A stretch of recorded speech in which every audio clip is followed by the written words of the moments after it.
కేంద్ర బడ్జెట్ 2026కు ముందు ఉద్యోగుల జీవితాలను నేరుగా ప్రభావితం చేసే కీలక నిర్ణయం ఒకటి చర్చలోకొచ్చింది.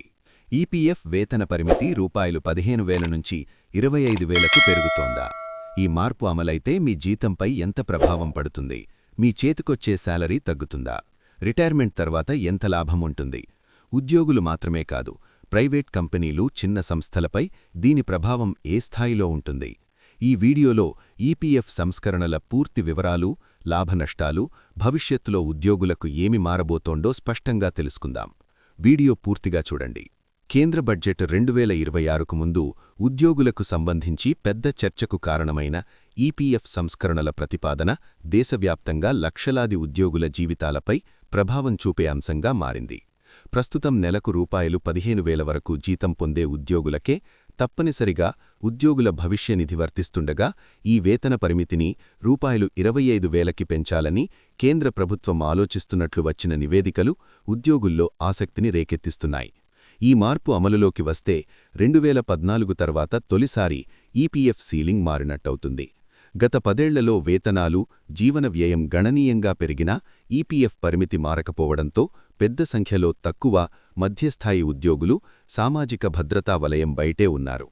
ఇప్పుడు సీలింగ్ పెరిగితే నెలకు రూ15,000 నుంచి 25,000 మధ్య జీతం పొందే ఉద్యోగులు కూడా తప్పనిసరిగా ఈపీఎఫ్లోకి వస్తారు.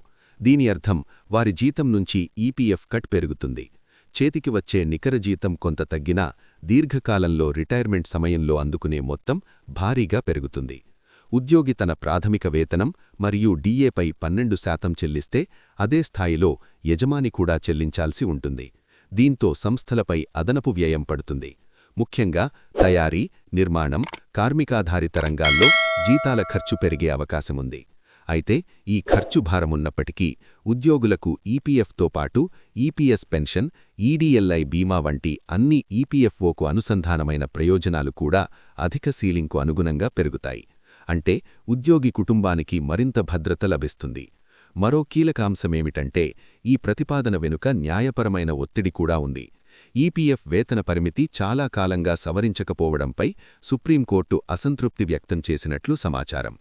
ద్రవ్యోల్బణం పెరుగుతున్న పరిస్థితుల్లో పాత సీలింగ్ కొనసాగడం అన్యాయమని కోర్టు అభిప్రాయపడిన నేపథ్యంలో ఈపీఎఫ్ఓ 4 నెలల్లో సీలింగ్ను పునఃసమీక్షించాలనే ఆదేశాలు వచ్చినట్లు వార్తలు వెలువడ్డాయి. ఇదే సమయంలో EPFO central board of trustees సమావేశంలో ఈ అంశంపై చర్చ జరిగే అవకాశముంది.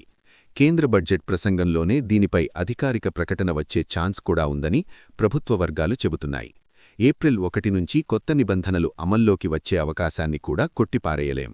మొత్తంగా చూస్తే ఈ ఈపీఎఫ్ సంస్కరణ తక్షణంగా ఉద్యోగుల చేతికి వచ్చే జీతంపై స్వల్ప భారం మోపినట్టే కనిపించినా దీర్ఘకాలంలో వారి రిటైర్మెంట్ భద్రత, పెన్షన్, బీమా ప్రయోజనాలు అందే అవకాశం ఈ నిర్ణయంతో ఏర్పడుతుంది. కేంద్ర బడ్జెట్లో దీనిపై అధికారిక ప్రకటన వస్తుందా లేవా అన్నది చూడాలి. ఈ ఈపీఎఫ్ మార్పులపై మీ అభిప్రాయమేమిటో కమెంట్స్లో చెప్పండి. ఇలాంటి ఉద్యోగాలు, బడ్జెట్, ప్రభుత్వ పథకాలపై అప్డేట్స్ కోసం మా ఛానల్ను సబ్స్క్రైబ్ చేయండి. వీడియో నచ్చితే లైక్ చేయడం మర్చిపోవద్దు. ధన్యవాదాలు.